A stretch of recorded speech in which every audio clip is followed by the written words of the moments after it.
Hey everyone, Eggman here with another video, and we had quite the weekend for the One Piece card game. 8 different events for the English version around the world, and it's also kind of a weird weekend in the sense that, sure, we did have 8 events, but the deck lists that we have aren't super relevant because most of them are not going to be legal going forward. So this was the last weekend before the new restriction list takes place for us here in the English meta. So again, it's kind of like this weird transition point where a lot of decks are going to have to kind of change up what they look like, which I think is really cool. And I think that the deck lists that we have are going to be good for kind of blueprints for that at times. But at the same time, all these Newgate lists, they will definitely not be viable going forward. But we're going to go over the events that I have right now. We have 4 of the 8s that went through. I will be adding more of them as I get more of the deck list on my website, but this is probably my last video going over the current format before the restriction list, just because of the relevancy for it and everything. So I'm sorry if I skipped out on the event that you did well in, but I kind of had to draw the line somewhere. So that's what we're doing here today. And real quick too, if you guys do appreciate these videos, please make sure to hit that like and subscribe. It took a lot of time to input and find all these deck lists and make sure they're available to you guys. So it would go a long way to show your appreciation. And then also I am doing a lot of Twitch streaming and YouTube streaming since I can do both at the same time now, going over testing. And specifically this week, we're going to be doing a lot of testing with the new restriction list, as well as, just going into Pasadena, which is happening this next weekend as well. So this is, again, like a big old mega video, just because we do have 4 events. We have the Top Cut November regionals. We have the Play TCG November regionals, which myself and Steven did do the commentary for that one, so we know a little bit more of what the decks and players look like for that one. We also have the first place list from the PPG one. They are usually really good at getting these deck lists out pretty quick, so honestly this is probably already updated on my website or pretty close to it as of this video coming out, so do be on the lookout for that. And then we also did have a Treasure Cup for TAC, which happened as well, and also one of the European regionals that happened. So we are missing out on like 2.5 of these. Again, I'll be on the lookout for them to be updated on my website, but I probably won't be making separate videos for these ones just because this is the end of this current format as it is too. So, and real quick, if you can do like a little bit of a kind of cross section of what did well, you can see that Newgate face is, for one last time making most of that pie chart, are the biggest slice for each one of these. And a really, really good weekend for Newgate and for Red in general. I would say that I think a lot of people did play Red because it is perhaps the last hurrah.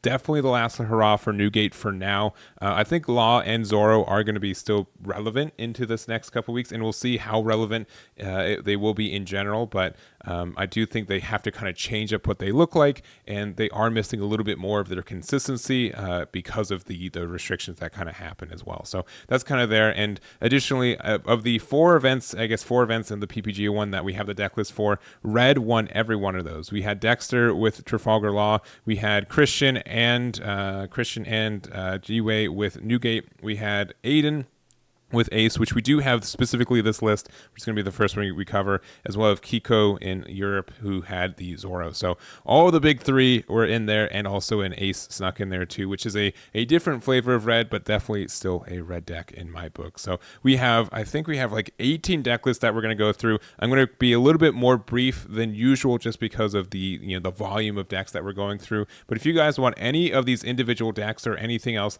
they are going to be on my website. Make sure to check it out, and let's get started with Aidan's first place Ace list. And shouts to Aidan for sending me his list as well. I did reach out to him after he won the PPG event if he wanted to do an interview, and he said he's not really feeling it. He just wanted to send me the list, so I do want to do that. He might be doing an interview over on the Card Ape YouTube channel as well, so that's going to be linked in the description. Whether that's going to happen or not, make sure to hit that follow button. I think they'd really appreciate that as well. But this is the Ace list, and honestly a really, really big win for Ace is in general. Ace is always kind of like the deck that I feel like gets hit by the restrictions the most, just because it did kind of need the Newgate at times. It did definitely care about with our 5-drop Marcos that we're losing, right? And obviously this version is also running the Dawn as well. Only 3 copies because of space, but if I was to play Ace, this is pretty similar to the builds that I'm running. I did find that I did need more bodies on board a lot of the times, and I'd have kind of like a low hand size most of the time as well. So having these cards like the Ezo, Buggy, and Curly Dan, just having these good searchers that not only help us fill our hand size, but also be just another attacker on board. Sometimes we just need like one more attack, and even if it's a 3K, we can kind of buff it up and not really worry about it. So and that's kind of the way I like to play it. I know some people call it like a worse Zoro, but worse Zoro is still really good a lot of the time too. So, but I do like the Don, and it's going to be definitely a miss for this deck, I think, moving forward. I did ask Aidan as well what they thought about Ace moving into the new restriction list, and their short answer was that they're going to try, but they're really skeptical with losing the Don and also losing your 5-drop Marco, which generally was the card on board that was staying as much as it could. It's going to be really, really rough for this deck. So we'll see, though. I thought Ace was not going to be relevant after the first restriction list, and here it is winning an event a couple months later. So anything can happen, and congrats again to Aidan for their finish there. Next up, we have Dexter with their Trafalgar Law, which they used to win the Top Cut regionals over in Peoria. And this is pretty much the list that we've been seeing. And if I'm able to talk about Law in general right now, and this is kind of for Zoro as well, but I thought when I first saw the restriction list, I thought that both decks were super unplayable moving forward, but I don't think that's the case. I think there is a lot of potential for both of them. And I've been talking to a lot of players where they're telling me, okay, Law's not dead. I've got this super spicy build. I've been grinding it. It's been testing a lot, and it's going to be doing very, very well. So honestly, I'm really, even if it's still Law, just the fact that people are experimenting with new cards and new engines and everything, I think that's really, really cool. And I'm really excited for this because honestly, I have probably inputted over 100 decks that are probably 45 cards the same, if not more, in the last 6 months, and it's driving me insane. So just any kind of new thing, even if it's still Trafalgar Law, I'm really, really interested in too personally. I'm really excited to see what that looks like. So I will also say Dexter does have a little bit of a unique build in mostly having 2 copies of the Red Hawk. This is not seen as much, but it is really good into the Newgate, just being able to get rid of their tiny blockers on the defense and also helping you survive another turn. I think cards like this does help. And, Newgate's kind of the same thing. They use the Red Hawks to try to get rid of your beige and Tony Chopper blockers. So I think it's a tech that works for both sides of the matchup. But again, just something I don't usually see in this one. And because of that too, I think a lot of people aren't playing around the Red Hawk because it's not on their mind as a card that Law is currently running, which I think probably helped Dexter in a couple games as well. So anyways, this is the list. Congratulations to Dexter for their win there. And then we have 2 Newgate lists. We have Christian, who won the Play TCG event, as well as Jiawei, who won the TAC Ocean event as well. And they do have 2 different builds. There's 2 pretty much mentalities. Do you want to play the Whitebeard version, or do you want to play the Straw Hat version? Both, I think, are very strong in their own regards. And so Christian going for the Whitebeard Pirates version, as well as Jiawei going for the against Straw Hat. So not much more to say. I don't really have anything to say against Newgate except for you just literally can't play this. The leader is banned. We'll see if that stays into OP05. I am really looking forward to playing in a format where I don't have to, tech around my opponent's leader being a 6K all the time. So I think that's going to be something that's a breath of fresh air. I mean, he has been topping so much. I know this is probably skewed results because, again, it's the last weekend that we can play Newgate, but he did very, very, very well this weekend. And it only kind of strengthened my opinion that something needs to change to him because he is doing super duper well. So nothing against players, though, for playing it. I think it is a very good feat to win a tournament. And congratulations to Christian and Jiawei for their finishes there. And then lastly, our last winner for at least the video, the events that we have right now, we have Kikko, who won the European event. And this also was an event that had a top cut after Swiss as well. So that did kind of change the trajectory for that. If you guys want more information, I have a link to the limit list on my page as well if you guys want to see the further breakdown as well. But this is the Zoro build. Obviously, we're not going to be able to have the Dons. Nami wasn't as much in this package either, but I would also say that Zoro wasn't doing as well as Law, and Newgate is probably like the bottom of the big 3. It did win some events, don't get me wrong, but the consistency I don't think was there as often for it. So I think that the event build is probably still in a good spot. And you kind of you still pretty much run this. You can't run Dodon. You probably have some spots for some other Whitebeard Pirates cards, but I think the deck can do well. The only issue is that they might not have as much consistency as they're used to, and that can be a big hindrance for a deck like this, especially if you want to play a deck for 8 or 9 rounds. But at the same time, when Zoro goes off, it still does go off, and I think that anyone who's going into this new format thinking that either Zoro or Law are going to be non-existent are going to be into a little bit of a surprise as well. So we'll see what people kind of cook up with Zoro. I think it's still around. I think the leader is honestly still pretty busted and like too generic for what it is, but we'll see what it looks like in the next couple weeks, and congratulations to Kikko for their win there.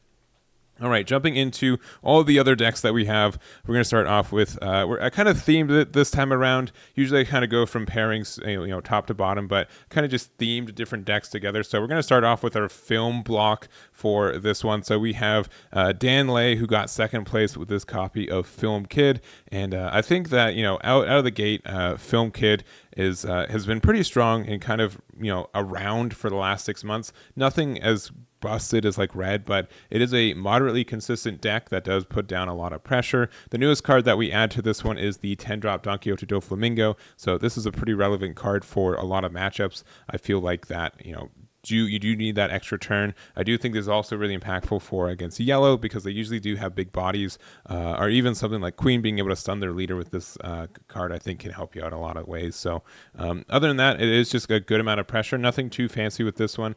We do have the Trafalgar Law in this build, which we don't see all the time, but other than that, I think the film package is pretty robust. It has pretty much pieces for every part of the curve, which helps you out a lot, and not much more to say. So congratulations to Den for their finish. And we also have the Donquixote Doflamingo, which has pretty much been the film package, at least that's top since the set came out. I am interested to see if anyone does any more of like the Donquixote build of these, since it is a somewhat relevant archetype for it. But I do think that both of these decks are still going to be doing all right in this current format. They don't really care as much as what their opponents does. They just kind of build their own board and just applies that pressure. And when your opponent's leader is always going to be a 5k, both these leaders are going to be able to apply pressure a little bit better. So not much more to say. I think both of these were pretty standard list. This was Yong's list here as well, who got 5th place with it. So congratulations to Yong there, and we'll see what both these film decks do in the next couple weeks as well.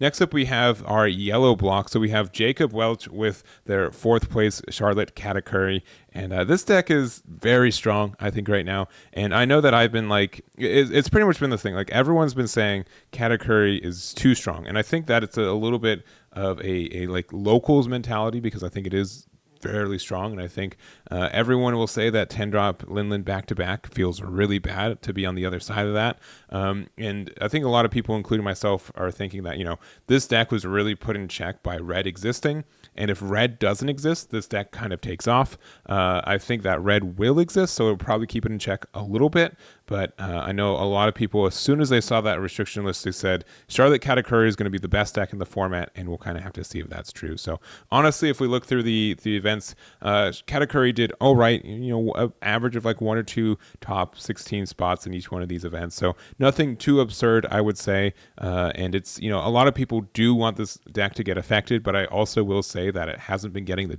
the tournament tops.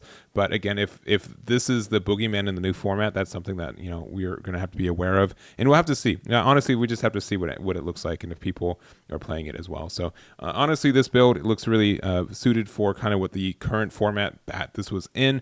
I think there is some room to be a little bit greedier. I know like a lot of people play these vanillas just because they are good on curve and they can help you against the Newgate matchup, but since that matchup doesn't exist anymore, you can be like a little bit more creative with this, and we'll kind of see what that looks like as well. But nothing too wild here except for running 3 Katakuris, which just became a lot more expensive for a lot of players because, again, that did get bought out pretty good. But other than that, I think we'll see what Katakuri looks like in the next couple weeks. Might be the best deck in the format, but we'll find out together. Now, I also do want to mention too, so that was real quick, that was Jacob's list. We also have Guysen, who got a 11th place finish with Charlotte Linlin. I do think Linlin is additionally in a really good spot. A lot of people are saying strictly Katakuri, but Linlin is nearly the same as Katakuri, and when you don't have to be as aggressive necessarily, and like you don't like that 7k attack with lead doesn't need to happen as often, especially against Newgate not existing. I think you can be a little bit more methodical, and I do like Linlin just as a leader personally between the two, because you do get to kind of decide your fate a little bit more with what cards you put into your life, and when cards like Thunderbolt exist that you can put there, or your blockers, or beige, or anything like that, I do think that's in a really good spot for this deck too. So I do recommend if anyone's playing yellow, to do some experimenting with Linlin. I think it's also in a really good spot in the next couple weeks as well. And then also we do have Yamato. So this is Pedro, who was able to get a top 16 finish in the Play TCG event. And we did watch, I think, at least one of his games. I don't think we got two of them, but actually I think we got two of their games with this list. But it was really, really cool to see Yamato. Honestly, I think Yamato is my favorite one of the yellow leaders. I do think that not being able to play 10-drop Big Mom is a big hindrance, but I also don't think it's enough of a hindrance to not play the deck, if that makes sense. So we did get a little bit of support with this deck with, the new Yamato build, being able to use this to remove cards, but also being able to use it to, heal as well. I think that double-sided, it is a lot clunkier to do this effect with it, but being a 9 cost makes sense, and being able to, have that extra Dawn for your leader also helps you as well. We play a lot of triggers in this deck, and I personally do like running the Charlotte Pudding in my own build of Yamato, just because there are some times where I'm at like 1 life, or I'm at like 2 life, and I want to be down to 1. So being able to like attack with Smoothie, go down to 1, and then play Yamato, and then get the get the life back, and then also still like the pop or something. I like that a little bit better for what it is, but I do think Cracker and Sanji are still very good for what they are. Also running the Katakuri, I think it makes sense, especially since we do want to take a lot of the life early, just because we can be a 6k leader earlier, and we already know how good 6k leaders are. And honestly, if you are playing Yamato and a lot of decks are not expecting to have a constant 6k leader, I think this would be something that can kind of mix it up as well. So we'll see what this looks like. I do like Yamato. I'm really happy it finished, and congratulations to Pedro for that top 16 in general. Next up, we have our we're slowly going into our blue block. Even though like Rebecca mostly plays cards that are black, I think that it kind of generally like looks more like a stall blue deck to me. But we'll talk about blue and black as well. But this is the list that got the runner up for the European event. This is Nick's list for this one. And honestly, I gotta say, this is like the most basic build of Rebecca that I've ever seen. It is running almost all Dressrosa cards. There's only I think 3 that don't count for it. Yeah, there's the Suru, the Kaya, and the 6 King pistol. That is it. There's only 3 cards that don't have that Dressrosa tag. So you are never missing. That is the good point for this one. But no 3000 Worlds, no Red Rock, no Kuzan, nothing fancy. We have 4 of the True Nodes, 3 of the Gum Gum King Kong gun, and just a really, really pure build. So honestly, this did get second, which I think is really surprising for something that this quote unquote basic got there. But I do think that the Dressrosa package in itself works really well with the leader, and it's more of a deck that you work for. The build is not as important as like the person who's piloting it, which means being able to get second place with a list like this, I think, is a really, really big accomplishment. So nothing much more to say. We kind of know how Rebecca works a little bit this late into the meta, and congratulations to Nick for their second place finish there. Next up, we have blue, and we have the Donquixote Doflamingo leader, which I think did a little bit better in general across the events that we have right now this weekend. I know at the beginning of the meta, a lot of people were on Star Deck Croc, and we will talk about it in a second, but this is Jace's list, which they were able to get 9th place with, and I do like the idea of Croc, and of Donquixote Doflamingo, and the biggest thing about it is that you are kind of a little bit gated on your plays a little bit, just because you need to like set up the top card of your deck, and then if you do that, you kind of committed to like putting that into play next turn, right? And if your opponent does something, or if you need to react to something that your opponent's doing, then you kind of mess up the top cards of your deck, and it's really hard to kind of recover from that also. So it's kind of a weird spot for the deck to be in. I do think that people who know the meta a lot and kind of are really familiar with the deck itself can get a lot of success with it. We do have some new ads with it as well, with obviously the Red Rock. We also have the Kaido in this build too, which I think Kaido is really strong for a lot of decks that we see right now. especially since if we end up going into a slower meta in any regard, that just means our late game cards just get so much better. 8 or less gets rid of a lot of cards right now, even though it goes back to hand. Just kind of slows down your opponent's momentum a lot of the time, which usually what lets Dofi win is that you're able to generate a big board in itself, and then being able to just deny your opponents a board is in a good spot. So I think this is a solid deck. We're going to be interested to see what it looks like going into it, but I think blue's not too bad. You do have to be worried about yellow at times, but other than that, it's right there. We also do have Crocodile, which again was the one I think a lot of people turned into for this one, but this is a really, really unique list that I kind of want to cover. So this is Athavan's list. He unfortunately got 17th place for the Top Cut Regional, so just one spot away from getting into that top 16, but he did have an X2 record for it. So I do think, this was really, really close to it, and it's a really, really unique build. So this is an Impel Down build for Crocodile. Most people kind of go more of like the Sentomaru build, and with the Pacifistas just to have some ways to generate cards on board, and then that just means that you don't have to like worry about your card draw as much, or like establishing the board when your Sentomaru kind of does it for you. But this uses more of the Emporio build and the Impel Down. So using this Emporio to be able to play a one of your 6 costs or less Impel Down for cheap, and by cheap I mean for free, is great. And also being able to refill our hand sizes is good. So I think the idea of this deck is to kind of just be really grindy in the beginning of the game, just go to a low hand size. We get some card draw with Emporio. We get to play a Crocodile or a Luffy for free, which is really nice and just kind of helps us get like that tempo that's really kind of hard to answer in a lot of ways. So I think that something like this could just be even better as we go into the new restriction side too. And this is definitely a deck list I want to kind of test in the future. So maybe I'll do that on my stream too. But really unique list. I'm really happy that this went well. Wish it did one more spot well. Just be top 16 with this list I think would be super amazing. But 17th place is amazing as well. And congratulations to Athavan for this Impel Down version of Star Deck Crocodile. And the last mono blue leader we're going to talk about is Nami. And if Katakuri is on everyone's mind, I think Nami is also on everyone's mind as potentially the best deck going into this new format. If it lost all of its worst matchups, I think Newgate, Law, and Zoro are very, very tough for this leader. They're just very aggressive, and kind of the rule of thumb is that you want to make as many 5k attacks as possible against Nami, because each one's going to kind of force a card out of their hand. And if you're able to do that, successfully, they're going to have a really, really hard time staying alive to get 0 cards left in their deck. But this is the list from Daniel. We did see a couple of his games on the Play TCG stream as well. They're honestly really good games, and I highly recommend you watching them if you have the shot for it. But I do think this is the build of Nami. It's the only one that's topped in this format, and it's topped a couple times. But I think that this is not the build going into the next restriction list either. So I hope to see that there's some experimentation and some new cards, especially since there are just a lot of good cards for Nami in the set that it came out with.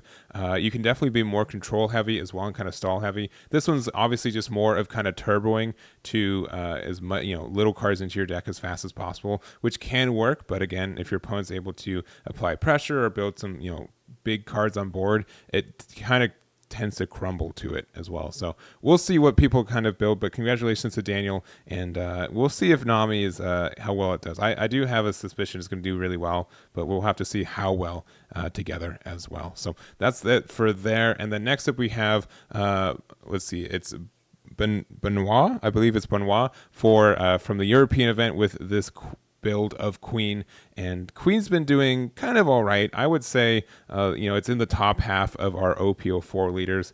I think I honestly would say that it's better than Rebecca. I think Film Dofi is the best. Queen is second, and then Rebecca is third. I know that's controversial. Let me know what you think in the comments, but it is a good deck. I do think it is losing its worst matchup, or its best matchup. I think Newgate was moderately good for Queen, but also Law and Zoro were pretty dang rough for it. So if Newgate goes away and Law and Zoro are still kind of around, I think that's a little bit of a rough spot for Queen to be in. But if that's not the case, I could kind of find a footing for it. I also think Nami's a rough matchup for it because you're not very fast as a deck. And I also think Katakuri is bad because double Big Mom kind of just ruins your day. So I don't know if Queen's going to be able to survive this restriction list on the better side. We'll kind of find out that one as well. But other than that, it's a pretty standard list here from Benoit. And the only kind of new add is the ulti, which is not too crazy for the deck. There's also an Animal Kingdoms Pirate, right? That is on theme for what the should be in the deck. But with less and less people, I think playing like 1s and 2 drops with it, I think that would probably have to change. I don't know. I don't know how I would build this deck in this new restriction. I think this is I think Queen is probably one of the decks that lost the most from this new one. But we'll kind of have to see what that looks like too. So not much more to say. Congratulations to Benoit for their finish there.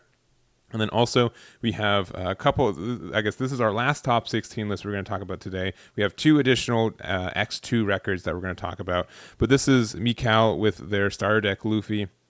And of the events, this is the only mono black leader that we had. And I don't know what it is. Whenever I see a European event, there's a good chance that someone snuck into the top 16 with the starter deck Luffy. But I do think that black is in a good spot for this upcoming meta if you kind of pivot it and style it correctly for it. So I would say traditionally it had a pretty kind of okay matchup against yellow, just kind of how it was back and forth and such, and the fact that they can get a lot of tempo back from their life, which kind of screws up how you play your game. But if you're able to be a little bit greedier into the late game, if we think that it's going to be a little bit slower and we can be, again, a little bit greedier, I think there are some cards that kind of mess up that, specifically Isho. I think Isho is a really good card for black, and I think a lot of people can be moderately more greedy with it. We'll see. But this is, I think, a solid card for the deck in general. And then just kind of having like a bunch of blockers. If you're able to, set up a Borsellino, I think Sabo and Bartholomew also existing just means that it kind of forces your opponent to either have like Thunderbolt for Bart if they need to, or something like that. And again, you can be fast enough if you need to against Nami. So I don't know. We'll see what it looks like. I do think that it is something that's possible to do well in this format. And there's also Smoker as well. So we have Victor, who got 25th place with this build, but still an X2 record with it. And again, like leaning a little bit on the greedier side, we're running 4 whole copies of the 5-drop Smoker. But this is a kind of obnoxious card to deal with as long as you're not blue, since they can red rock this away. But being able to get this card out, being able to use the double attack to kind of get back into the game a lot, I think helps. And again, kind of a really greedy top end for this build specifically, with 4 Sakazuki, 2 Ishos, and 2 of the Kuzan. So we'll see what, again, I think black does have a good spot right now. If red's not around, and red's kind of known for having really good removal, I think that black was probably like the second best removal, I guess, until blue got all its package and stuff. But for strictly KOing cards, it has a really good way to reduce cost and getting things into that cost range. And I don't know, we'll see what it looks like. But congratulations to Victor for their performance with Smoker. And I'm kind of likely are optimistic that black's going to be doing better after this restriction list. But we'll see. We will see. And then our last list we're going to talk about today, we got Greg with their Kinemon. And I do know that for one of the Latin American events, there was a win with Kinemon, so it wasn't a red sweep for this weekend. I don't currently have that list, but I will be putting it on my website as soon as I do. But this is Greg's list, who did get 25th with it in the Top Cut regionals. So I do think green's in a weird spot. Green kind of did have some good interactions with red, but I don't think it was kind of fast enough to keep up with the amount of advantage that they were able to generate. But if we're going into kind of like more of a slower meta, a meta that we're able to kind of establish more like mid-range threats, I think this Yamato is probably one of the best ones that exists in this card game. Your opponent just kind of has to answer this card, or has to respect that this card can do a lot of damage. Like double attack banish is stupid powerful, right? So your opponent having to respect this card if it hits play, and with it not being, I think, as removed as easy in some matchups, it's in a really good spot. And additionally, banish is really good if you don't like. It's good against yellow and blue, because a lot of their cards in their life have the potential for some really good triggers. So I think Yamato can be in a good spot, or any cards with banish, which there are some others, but I think this is like the one that a lot of people can think of off the top of their head. So other than that, I think more and more people are deciding, 10-drop Dofi is good in just any green deck, and a lot of people are still kind of like not playing around it properly, or not respecting that it can be put into play next turn, so you can get a lot of free advantage from that as well. We're also playing 2 copies of The Weak Do Not Have the Right to Choose the Way They Die, which is interesting. It doesn't have like a really good effect in our life, but being able to get like a double removal off something I think is good enough for it. Just kind of rough in a deck that doesn't have any way to discard it naturally, like Kid does, right? Like so, like Kid can always be like, oh, it just transforms into another card for my dual attack, but it's just kind of in a weird spot. But interesting list, and I do want to shout Greg for their finish with Kinemon here. And that's going to be it for this video. I know this is a longer one just because of, again, how many events we're covering as well. So if you guys appreciate this video and you made it this far, one, thank you very much. And I do appreciate hitting that like and subscribe button. I'm looking forward to seeing what we're getting with the new restriction list, the new meta. Hopefully it's better. We'll find out together. And that's going to be it for me. So again, thank you for watching, and I'll catch you all next time.